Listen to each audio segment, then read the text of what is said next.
ভয়াবহ বন্যার কবলে ৮ জেলা, বাঁধ ভেঙে প্লাবিত বিস্তীর্ণ জনপদ, বিদ্যুৎ বিচ্ছিন্ন বহু এলাকা, মোবাইল ইন্টারনেট সেবা বিঘ্নিত, সীমাহীন দুর্ভোগে কয়েক লাখ মানুষ। কোথায় যাব?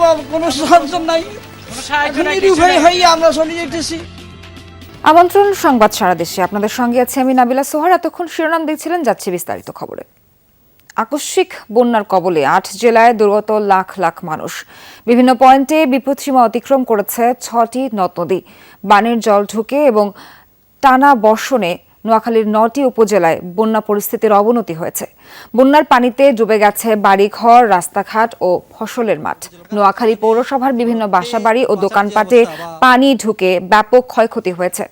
জেলার ৯টি উপজেলার ২০ লাখ মানুষ পানিবন্দী হয়ে পড়েছেন। উপজেলাগুলোর বেশিরভাগ এলাকার সড়ক, মহাসড়কে পানি জমে জলাবদ্ধতার সৃষ্টি হয়েছে। বন্যা পরিস্থিতি সামাল দিতে জেলা প্রশাসনের পক্ষ থেকে সংশ্লিষ্টদের কাছে সহযোগিতা চাওয়া হয়।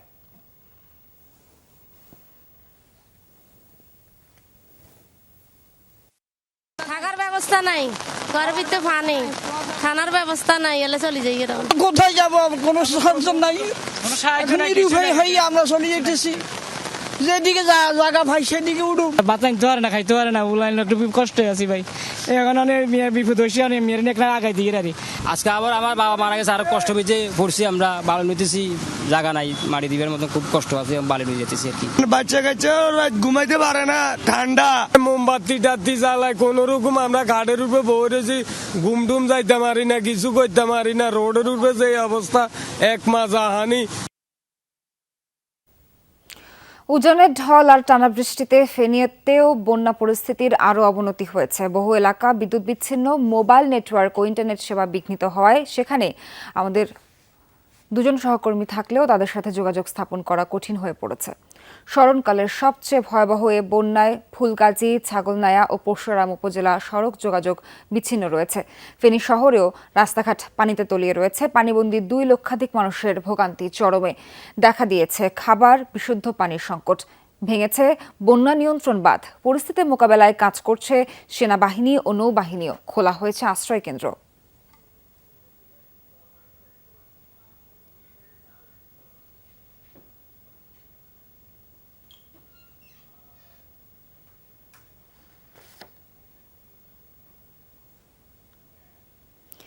বন্যা পরিস্থিতির সবশেষ খবর জানতে যাব কুমিল্লা, এবং সেখানে আমাদের সহকর্মী আছে, আমাদের সঙ্গে যুক্ত আছেন খোকন চৌধুরী। খোকন, জানাবেন কোন কোন উপজেলা দুর্গত এবং আপনি এখন কোন জেলায় আছেন, সেখানে কি অবস্থা?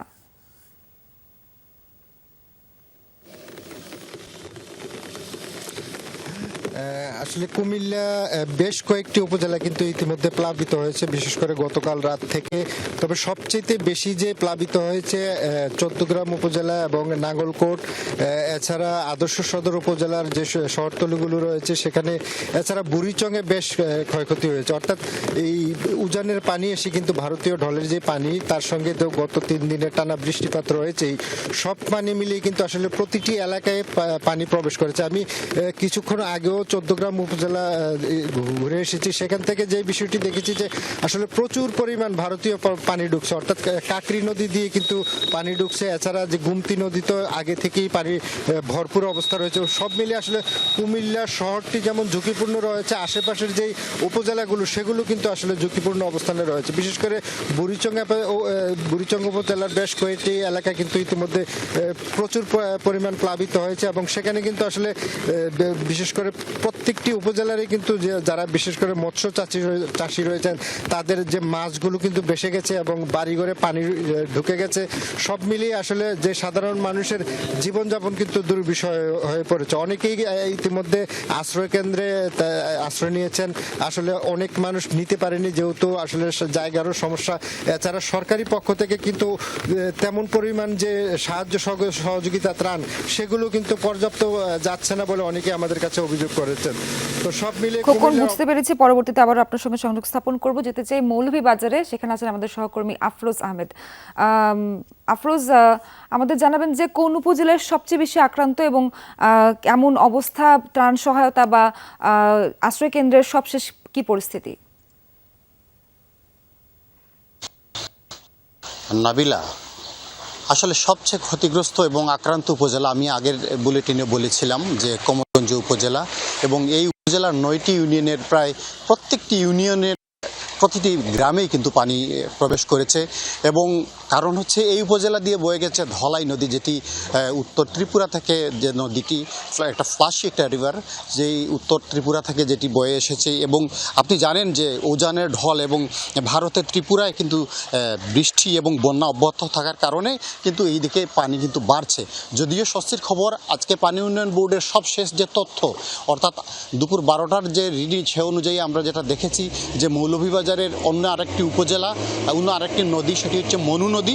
সেই মনু নদীর পানি কিন্তু বিপদসীমার উপর দিয়ে যদিও যাচ্ছে, তারপরও কিন্তু পানি অনেকটাই কমেছে। আমরা যেটুকু দেখেছি প্রায় 20 সেন্টিমিটারের মতো কিন্তু পানি কিন্তু কমেছে মনু নদীর, আমরা যেটুকু, এবং ধলাই নদীর যে প্রায় 3 সেন্টিমিটারের মতো পানি কমেছে পানি উন্নয়ন বোর্ডের সর্বশেষ তথ্য মতে। তবে আপনি যেটি বলছেন যে ত্রাণ তৎপরতা, যেহেতু একটা পরিবর্তিত পরিস্থিতি বাংলাদেশে চলছে, এখানে জনপ্রতিনিধিদের দেখা নাই এবং প্রশাসনের যে আগের যে তৎপরতা সেটুকু আমাদের অতটা চোখে লাগেনি। তারপর আমরা প্রশাসনের সাথে যেটুকু কথা বলেছি, তারা বলছেন যে প্রয়োজনীয় ত্রাণ রয়েছে ভুক্তভোগী, এবং আমরা মাঠ পর্যায়ে দেখতে পেয়েছি যে ত্রাণের ধারণা ভুক্তভোগী যারা পানিবন্দী আছেন তারা কিন্তু হাহাকার করছেন। অনেকের ঘরে কিন্তু চুলা জ্বলছে না, কারণ তাদের সেই চুলা জ্বালানোর মতো সেই পরিস্থিতি, এবং নিয়েছেন অনেকেই আশ্রয়ন কেন্দ্রে, আবার বিভিন্ন বিশেষ করে গবাদি পশু নিয়ে বেকায়দায় পড়েছেন অনেকে। সব মিলিয়ে বলা যায় যে সাধারণ মানুষ যেটি আমাদের বলছেন যে এবারের যে কমলগঞ্জ এবং রাজনগর এবং কুলাউড়ার যে বন্যা, এটি ভয়াবহ। অর্থাৎ 2018 সালে মৌলভীবাজারে যে ভয়াবহ যে বন্যা, যেটি সেই বন্যার পরবর্তীতে এই বছরের বন্যাটাকেই সবচেয়ে বড় বন্যা হিসাবে দেখেন স্থানীয়রা। নাবিলা। আফরোজ, মৌলভীবাজারের বন্যা পরিস্থিতির সবশেষ তথ্য দিচ্ছিলেন, ধন্যবাদ আপনাকে। দর্শক, আমরা বন্যা পরিস্থিতির খবর জানতে এই পর্যায়ে যেতে চাই নোয়াখালীতে। সেখানে আছেন আমাদের সহকর্মী মোতাসিম বিল্লাহ সবুজ। সবুজ, আমাদেরকে একটু জানাবেন যে বন্যার এই ভয়াবহ পরিস্থিতিতে দুর্গতদের বর্তমান পরিস্থিতি কেমন, ভোগান্তির কি কি চিত্র আপনার কাছে আছে, আমাদের কাছে একটু তুলে ধরেন। বলছেন আসলে প্রতিটি বাড়িতে নোয়াখালীর যে 9টি উপজেলা আছে, বিশেষ করে বেশি বন্যা দুর্গত বা জলমগ্ন হয়ে রয়েছে নোয়াখালীর বেগমগঞ্জ, সেনবাগ, সদর, সোনাইমুড়ি, এই কয়টি উপজেলায়। বলা যায় যে প্রতিটি বাড়িতে এবং ঘরে বা যেগুলো ভবন রয়েছে, ভবনের নিচতলায় বলা যায় যে হাঁটু পরিমাণ পানি উঠে গেছে, এবং এখানকার মানুষ যারা পাশে চকিতে তাদের পরিবার পরিজন নিয়ে বসবাস করছে, আর যাদের সে অবস্থানে আরো বেশি পানি উঠে গেছে তারা নিকটবর্তী উঁচু যে ভবন, হসপিটাল বা যে শিক্ষা প্রতিষ্ঠান রয়েছে সেখানে তারা অবস্থান নিয়েছেন। আসলে এখানে নোয়াখালীর যে মূল সড়ক, 4 লেন সড়ক, সেটিও বলা যায় অনেকাংশে পানি, অনেক জায়গায় পানি উঠে গেছে। এছাড়া মূল সড়কের পাশে যতগুলো সড়ক আছে বলা যায় সবগুলো সড়কই এবং মানুষের ঘর বাড়িতে পানি উঠে গেছে। সেখানে আসলে এই পানিটা এখনো বৃষ্টি হচ্ছে। গতকাল রাতে বৃষ্টি না হলেও সকাল থেকে, গতকাল সন্ধ্যা থেকে রাত পর্যন্ত বৃষ্টির পানি না বাড়লে, বৃষ্টি না হলেও সকাল থেকে এখন পর্যন্ত যে বৃষ্টি হচ্ছে তাতে পানি আরো অনেকটুকু বেড়ে গেছে। সেক্ষেত্রে মানুষের দুর্ভোগ আরো বেড়ে গেছে। আর এই বৃষ্টিটা যদি আর যেভাবে চলছে, আজ রাত পর্যন্ত যদি বৃষ্টি হয় তাহলে আসলে মানুষের যে দুর্ভোগ কোন পর্যায়ে পৌঁছাবে সেটা আপনি নিশ্চয়ই বুঝতে পারছেন। এছাড়া মানুষের আসলে নিরাপদ আশ্রয় খুঁজছেন, তারা বিভিন্ন জায়গায় খোঁজখবর নিচ্ছেন যে আর কি পরিমাণ বৃষ্টি হতে পারে, তারা কতটুকু বাড়ি ঘরে থাকতে পারবেন।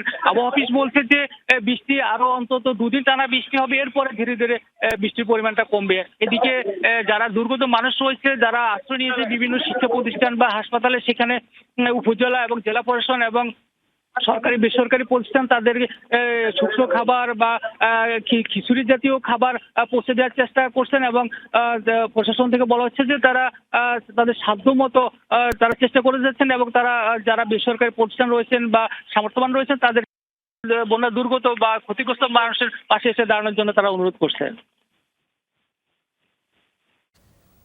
সবুজ, অনেক অনেক ধন্যবাদ আপনাকে। এই পর্যায়ে খাগড়াছড়ি যেতে চাই, সেখানে আছেন আমাদের সহকর্মী শাহরিয়ার ইউনুস। শাহরিয়ার, জানাবেন যে কোন কোন এলাকায় পানি সব থেকে বেশি ঢুকেছে এবং এই মুহূর্তে আপনার কাছে সবশেষ কি চিত্র আছে, তুলে ধরেন। সোহার সবচেয়ে বেশি পানি ঢুকেছে আমরা বলতে পারি শান্তিনগর এলাকা, যেটি পৌর এলাকার 3 নম্বর ওয়ার্ড। সে এলাকাটিতে যেই কয়েক হাজার পরিবার হবে, সবগুলো পরিবারেই কিন্তু পানিবন্দী। আমি এই মুহূর্তে আপনাকে ক্যামেরায় দেখানোর চেষ্টা করছি যে মানুষ একেবারে নিম্নাঞ্চল ছেড়ে মূল সড়কে পানি চলে আসছে, অর্থাৎ এই আরেকটু সামান্য পানি হলে কিন্তু শহরের মহাসড়কে পানি উঠে যাবে এমন অবস্থা। অর্থাৎ এখানকার যারা বাসিন্দা রয়েছে, যারা তারা বলছেন যে তাদের বয়সে এটি এইরকম পানি এই প্রথমবার দেখছেন, এবং এই পর্যন্ত পানি আসাটা তাদের কাছে আসলে অনেক অকল্পনীয় এবং দুশ্চিন্তারও বলছেন তারা। তবে সবচেয়ে বেশি ক্ষতিগ্রস্ত হয়েছে এখানে নিম্নাঞ্চলের পাশাপাশি যারা এই এলাকাটিতে ব্যবসা প্রতিষ্ঠান রয়েছে, বিভিন্ন প্রতিষ্ঠান রয়েছে এবং মসজিদ, স্কুল রয়েছে, সবগুলো কিন্তু পানিতে তলিয়ে গেছে। তারই সাথে পাশাপাশি গ্রাম হচ্ছে আরামবাগ, শান্তিনগর, বাঙ্গালকাটি, এইসব এলাকায় একেবারে ধরে নিতে পারেন যে মানুষের একেবারে বাসা বাড়ি তলিয়ে যাওয়ার মতো অবস্থা। এছাড়াও যদি বলি আপনাকে, তাহলে খাগড়াছড়ির পৌর এলাকার সবকটি ওয়ার্ডে কিন্তু প্লাবিত হয়েছে। আঞ্চলিক মহাসড়কে পানি উঠেছে, যান চলাচল বন্ধ রয়েছে। খাগড়াছড়ি দিঘিনালা সড়কে মহালছড়ির একই অবস্থা, একই সাথে হচ্ছে পানছড়ি মাটিরাঙ্গা উপজেলারও কিন্তু মাটিরাঙ্গার 3 নং ইউনিয়নের অবস্থাও কিন্তু খুব একটা ভালো নয়, সে বিষয়টা আমরা জানতে পারছি। পাশাপাশি খাগড়াছড়ির মানুষের এই দুর্যোগ একেবারে যদি বলি তাহলে চলতি অর্থাৎ 49 দিনে চতুর্থবারের মতো খাগড়াছড়ির মানুষ পানিবন্দী হলো, এবং আজকেই সবচেয়ে সেই ভয়াবহ চিত্রটির শিকার হয়েছেন খাগড়াছড়ি পৌর এলাকার 9টি ওয়ার্ডের বাসিন্দা। অপরদিকে যদি আমরা বলতে যাই, চেঙ্গি নদী তীরবর্তী বটতলী এলাকা, টিটিসি, উত্তর দক্ষিণ গঞ্জপাড়া একেবারেই মানুষের বাসা বাড়ির চালের উপর দিয়ে পানি প্রবাহিত হচ্ছে, চেঙ্গি নদীর স্রোত রয়েছে। তো এখানকার যারা দুর্ভোগে পড়েছেন সেসব মানুষের সাথে আমরা কথা বলছিলাম, তারা আমাদেরকে জানাচ্ছেন মূলত নদী শাসন এবং নদী ছড়াখাল দখল দূষণ যদি রোধ করা না যায়, তাহলে এই ধরনের পানি অল্প বৃষ্টিতেও তারা শহর তলিয়ে যাবে, সেই কথাটি তাদেরকে জানাচ্ছেন। তবে মাঠে উদ্ধার তৎপরতা রয়েছে সেনাবাহিনী, সে বিষয়টা আমরা দেখতে পাচ্ছি। সোহার, শাহরিয়ার খাগড়াছড়ির সবশেষ বন্যা পরিস্থিতি জানাচ্ছিলেন, ধন্যবাদ আপনাকে। এই মুহূর্তে আমরা যাব চট্টগ্রামের খবরাখবর জানবো। বন্যা পরিস্থিতির চট্টগ্রামের খবরাখবর জানাবেন আমাদের সহকর্মী জোবায়েদ ইবনে শাহাদাত। জোবায়েদ, সকাল থেকে কিন্তু বিভিন্ন জায়গায় আমরা দেখছি হাঁটু পানি, বুক পানি, কোথায় বেশি পানি উঠেছে এবং একই সাথে বৃষ্টির বেগ কি কিছুটা কমেছে কিনা জানাবেন। তবে চট্টগ্রামের যে পানির যে তোরটা সেটা এখনো আছে, জলাবদ্ধতার কবলে পুরো চট্টগ্রাম। এই মুহূর্তে আমিও যে জায়গায় আছি হাঁটু সমান পানিতেই আছি। সড়কে একেবারে যানবাহন নেই বললেই চলে। আর যে বৃষ্টিটা হচ্ছিল মধ্যরাত থেকে, সেই মধ্যরাতের বৃষ্টির কারণে পুরো চট্টগ্রামের নিম্নাঞ্চল এবং যে সকল উঁচু এলাকা সবই একেবারে পানি নিচে তলিয়ে গেছে। আর এই মুহূর্তে যে পরিস্থিতি, বন্যা যে পরিস্থিতিটা চট্টগ্রামে সৃষ্টি হয়েছে, তার মধ্যে সবচেয়ে ভয়াবহ অবস্থায় আছে চট্টগ্রামের সীতাকুণ্ড, মিরেশ্বরাই, ফটিকছড়ি এবং এই উপজেলাগুলোর প্রায় 20,000-এর বেশি পরিবার এই মুহূর্তে ক্ষতিগ্রস্ত হচ্ছে, এবং এই ক্ষতিগ্রস্তদের সহায়তায় 50 মেট্রিক টন চালের ব্যবস্থা করেছে জেলা প্রশাসন। পাশাপাশি বন্যা মোকাবেলায় ইতিমধ্যে 223টি আশ্রয়কেন্দ্র খোলা হয়েছে, 227টি মেডিকেল টিম কিন্তু এই মুহূর্তে অনস্পট চালু আছে। আর পাশাপাশি জেলা সিভিল সার্জন কার্যালয়ের পক্ষ থেকেও কিন্তু যে মেডিকেল টিমগুলো সেগুলো স্ট্যান্ড বাই রাখা হয়েছে। একটি কন্ট্রোল রুমও খোলা হয়েছে, যে কোনো রকমের সমস্যায়, মেডিকেল রিলেটেড যে কোনো সমস্যায় এই সকল যে কন্ট্রোল রুম নাম্বার সেখানে যোগাযোগ করতে বলা হয়েছে। আর সার্বিক পরিস্থিতি যদি বলতে চাই, চট্টগ্রামের মুরাদপুর, বদরহাট, আগ্রাবাদ, জিসি, কাতালগঞ্জ, পাঁচলাইশ, একেবারে পুরো চট্টগ্রাম বলতে গেলে পানির নিচে, এবং এর কারণে সাধারণ মানুষ যারা ঘর থেকে বের হয়েছেন সবাই বেশ ভোগান্তিতে আছেন। সকাল থেকে চট্টগ্রামের বিভিন্ন জায়গায় আমি ঘুরে দেখেছি, সব জায়গায় অনেকটা একই অবস্থা, চিত্রটা একই।